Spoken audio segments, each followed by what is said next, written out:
Hello friends, welcome to Trend Tech Guide. Today I'll show you how to block the WhatsApp calls. First of all, if you're new to our channel, don't forget to subscribe. So let's start. Over here in WhatsApp, maybe you are receiving calls from unknown numbers, which may be irritating and frustrating for some times. Now to block them, first of all go to WhatsApp. And now over here find the contacts from which you don't want any messages or calls.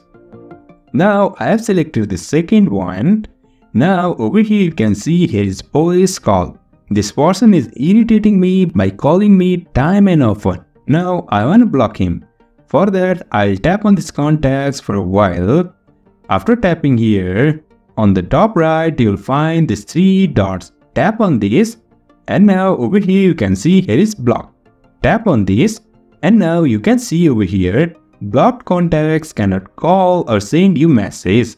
This contact will not be notified. That means if I tap on this block, all the calls and messages from this contact will be blocked. Now I'll tap on this block. You can see here you blocked this contact. That means I'll no longer receive any message or call from this number. So in this way we can block WhatsApp calls on WhatsApp. So if you find this helpful, don't forget to subscribe. Have a good time.